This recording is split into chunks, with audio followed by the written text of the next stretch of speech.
The turkey was perfectly roasted, golden brown and steaming, sitting in the center of the table like a trophy.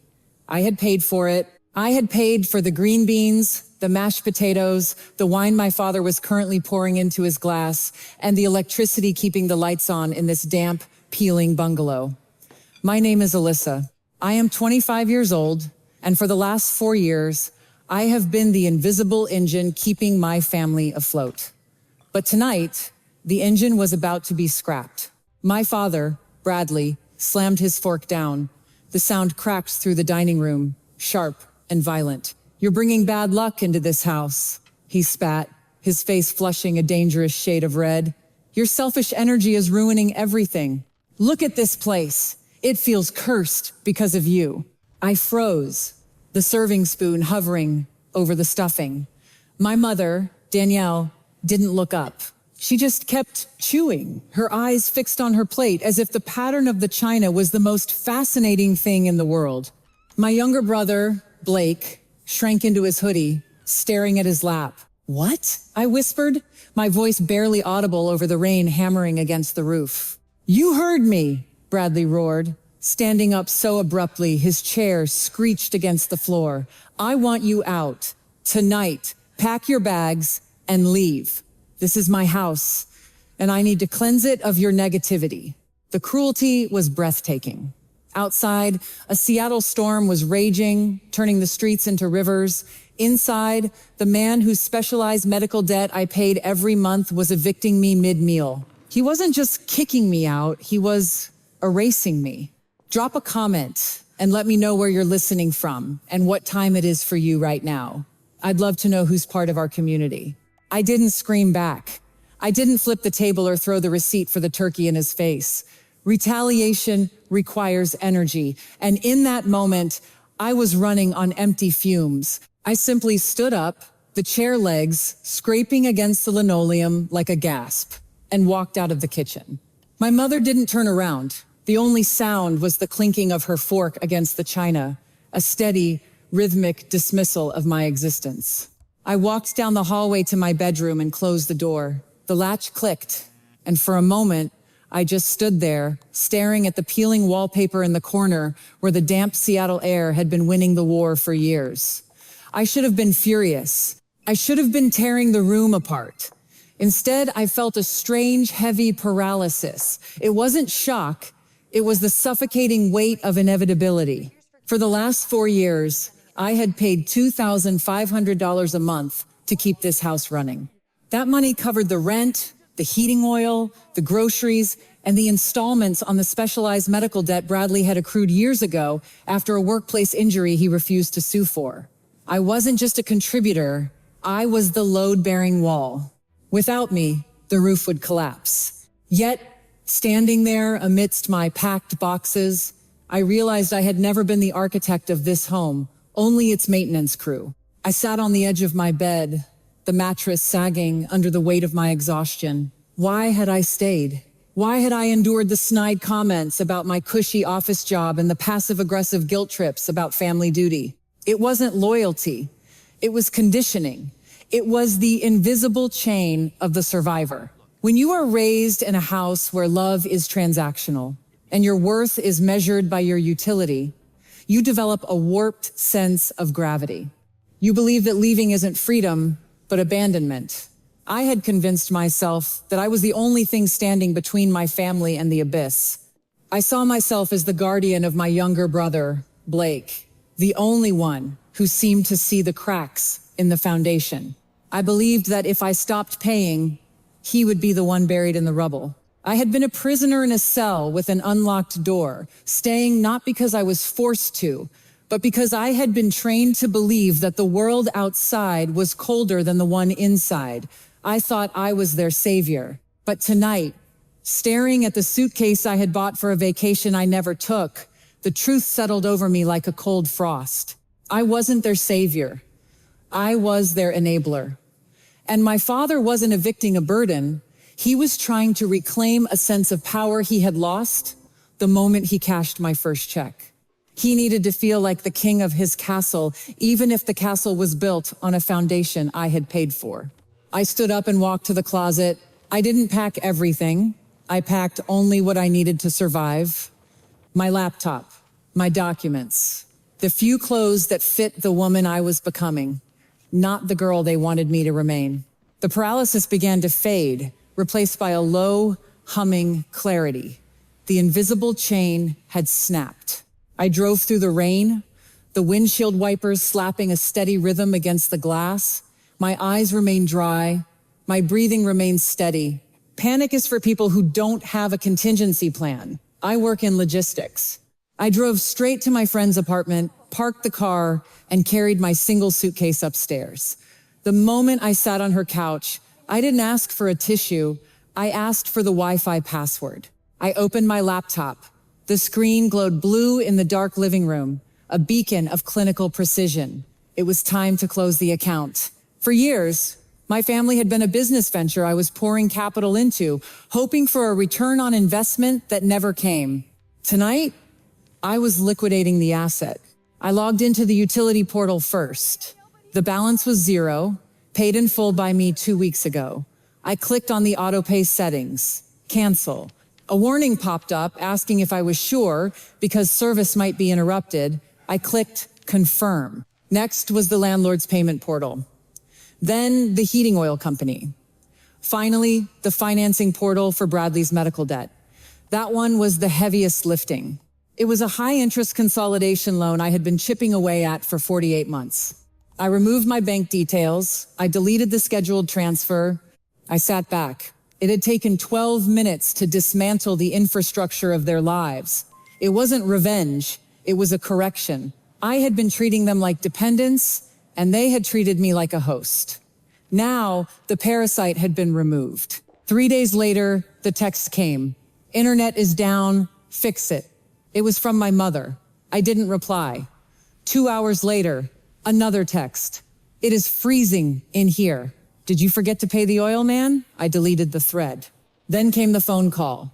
I let it ring twice before answering, putting it on speaker so I could continue typing my work emails. What do you think you're doing? Bradley's voice was a jagged tear in the quiet room. The power is out. The house is freezing. You turn this back on right now, Alyssa. I don't live there anymore, I said, my voice flat. I don't pay bills for houses I don't live in. You ungrateful little brat, he screamed, the audio distorting. I am your father. I am the head of this household. You do not get to decide when the money stops. You owe me. He wasn't screaming because he was cold. He was screaming because he was terrified. This was the delusion of power of the empty wallet. For decades, Bradley had built his entire identity on being the patriarch, the ruler of the castle. But a king who cannot feed his army is just a man in a costume. He had convinced himself that his authority was an inherent natural law, like gravity, and that my financial support was just a tribute I owed him for the privilege of existence. By cutting the funds, I hadn't just inconvenienced him, I had shattered his mirror. He was realizing in real time that his power was entirely subsidized by the very person he had discarded. He wasn't angry that I had left. He was angry that the ATM had walked away and he couldn't beat it into dispensing cash anymore. I'm not your daughter right now, I said, cutting through his tirade. I'm a creditor, and you're in default. I hung up the phone and blocked the number. The silence that followed wasn't empty. It was profitable. I did not block my mother. I didn't need to. Her texts had become a predictable algorithm of guilt and panic. How could you? Followed by we're family, followed by please call. I swiped the notifications away with the same detached efficiency I used to delete spam emails. I wasn't engaging in a family feud. I was conducting a hostile takeover of my own life. The next morning, I didn't go to work.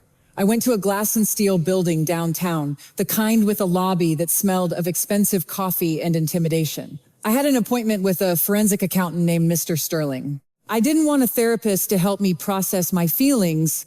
I wanted an auditor to help me process the damage. Sitting in his office, surrounded by the hum of servers and the click of keyboards, I felt a strange sense of calm. This was my element. Logistics, data, facts. There were no emotions here, only ledgers. I want a full review, I told him. sliding a flash drive across the polished mahogany desk. I want to know exactly where every cent I contributed for the last 5 years went. I want my name removed from every liability, every co-signed loan, and every utility. And I want to close the joint emergency fund. The joint account. That was the one vulnerability I had left open. When I was 21, I had set up a high-yield savings account with my mother, Danielle. It was meant to be a safety net for the house, a furnace repair, a leaky roof, a medical emergency. I deposited $500 into it automatically every month on top of the $2,500 for bills. I had never checked the balance because I trusted the premise of the account. It was insurance. Mr. Sterling plugged the drive in. He pulled up the banking records on a large monitor mounted on the wall. For 20 minutes, the only sound was the tapping of his keys and the soft whir of the air conditioning. I watched the screen, rows of numbers scrolling by like code. Here is the utility analysis, he said, his voice dry and professional. You were paying for the premium cable package, the highest tier internet speed, and, it appears, 3 separate mobile phone lines? 3? I asked. It should be 4. Mine, my parents, and my brother. No, he corrected, highlighting a line item. Your line is billed separately to your personal card.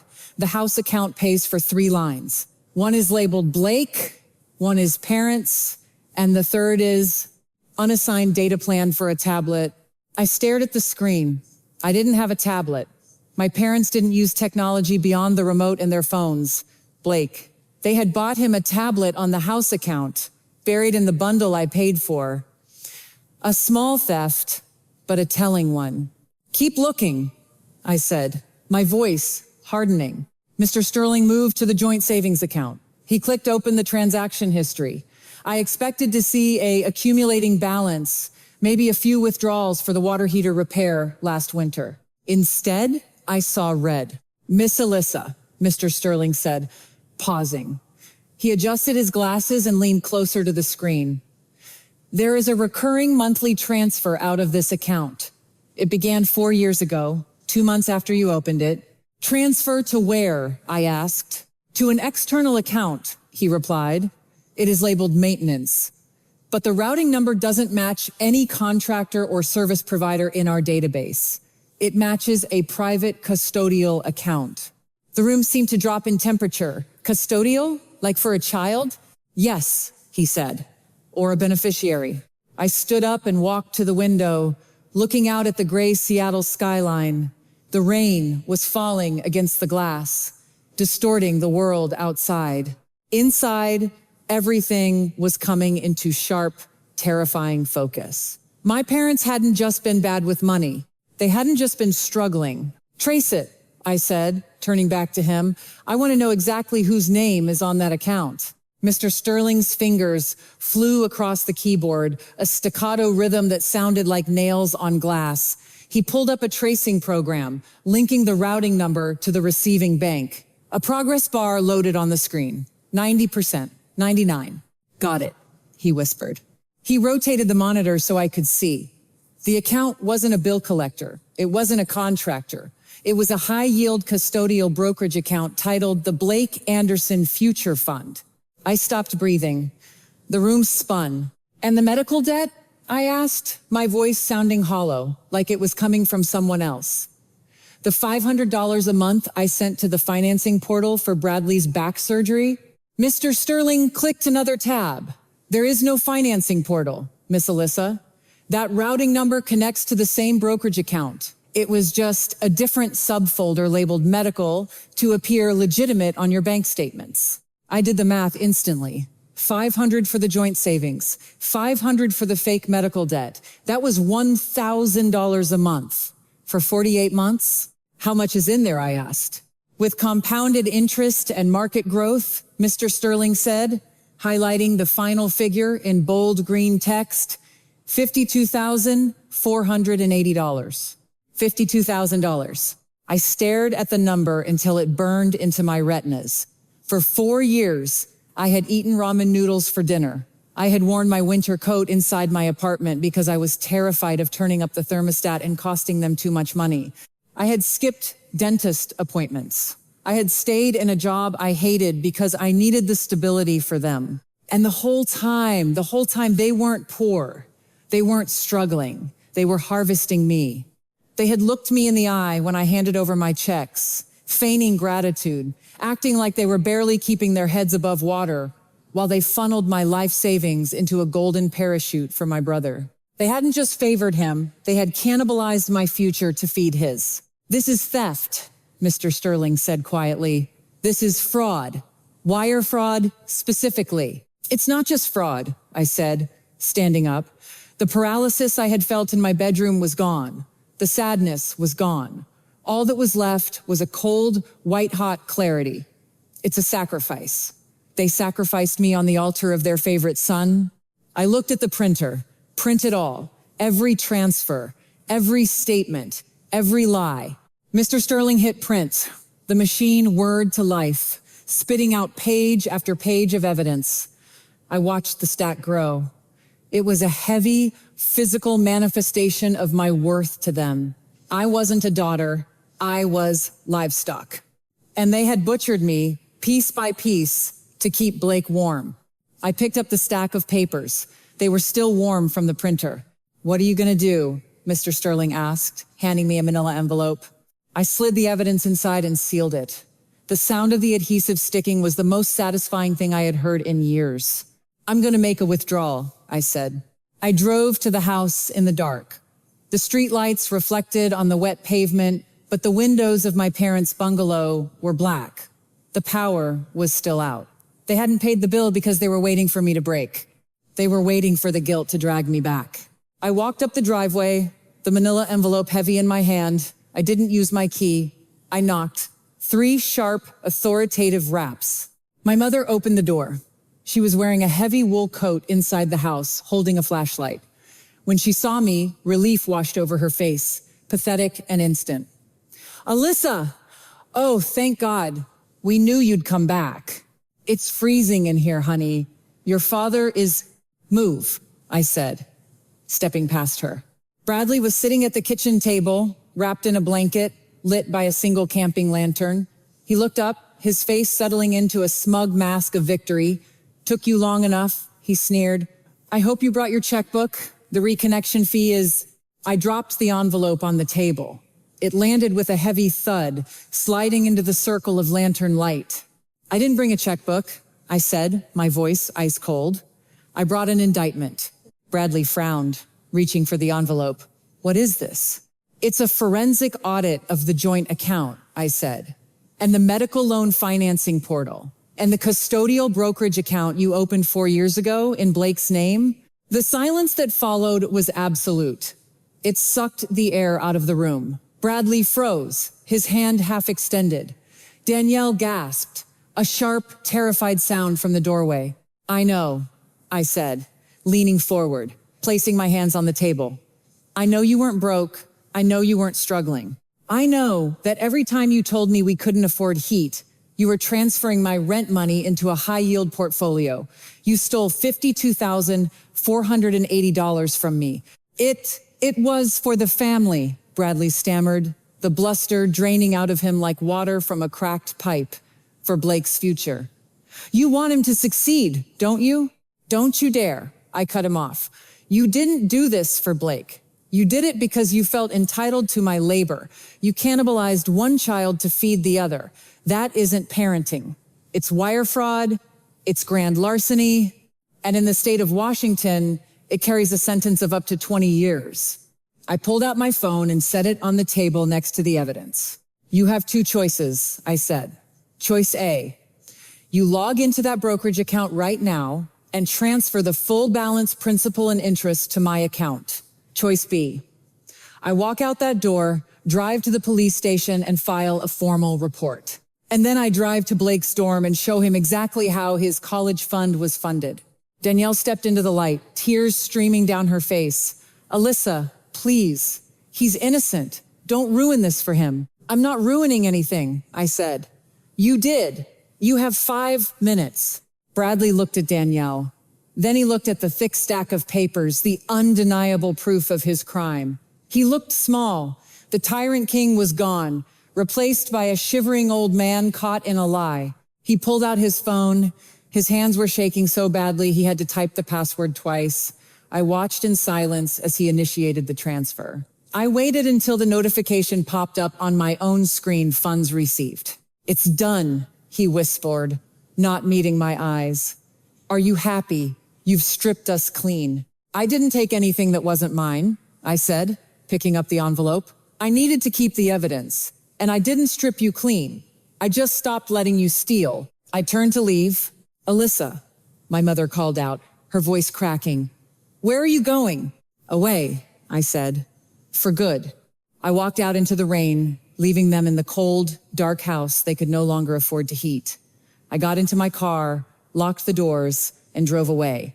I didn't look back. 6 months later, I woke up to sunlight streaming through my curtains. It wasn't gray, it wasn't cold. I stretched in my bed, the sheets crisp and clean, smelling of lavender detergent I had bought simply because I liked the scent. There was no hum of anxiety in my chest, no dread about what bill might be waiting in the mailbox. I made coffee in my kitchen. It was small, but it was mine. Every mug in the cabinet was chosen by me. Every bill on the counter was paid. I sat by the window and opened my laptop. An email notification popped up. It was from Blake. "Got into the dorms," it read. "Roommate is weird but nice. Classes start Monday. Thank you, Alyssa, for everything." I smiled. When the fallout happened, I hadn't abandoned him. I had told him the truth. I showed him the evidence not to hurt him, but to free him. He was horrified. He realized he hadn't been the golden child, he had been the golden calf, fattened up on his sister's sacrifice. He refused the stolen money. He applied for financial aid, took a work-study job, and moved out the day he turned 18. My parents had tried to reach out, of course. Letters, voicemails from strange numbers. They were living in a small apartment now, one they could barely afford. Bradley had lost his head of household bravado along with his house. Danielle was working retail. They were reaping exactly what they had sown. I deleted their messages without listening. I didn't hate them. I just didn't need them. I finished my coffee and looked around my quiet apartment. For years, I had been told that family was everything, that blood was a binding contract you could never break. I had believed that my value lay in what I could provide, that love was something you earned through sacrifice. But sitting here in the peace I had built with my own 2 hands, I realized the truth. You don't have to set yourself on fire to keep other people warm. You don't have to be the spare part in someone else's machine. I mentally wrote a letter to the person I used to be, and to anyone else who feels like the invisible engine of their family. You are not an ATM. You are not a buffer. You are not a backup plan. Your worth is not a negotiation. And the moment you stop paying for your own mistreatment is the moment your real life begins. I closed my laptop. I put on my coat. I walked to the door, turned the lock, and stepped out into the world. It was a beautiful day. If this story resonated with you, please share it. You never know who needs to hear that they are worth more than what they provide. And don't forget to follow for more stories of truth and resilience.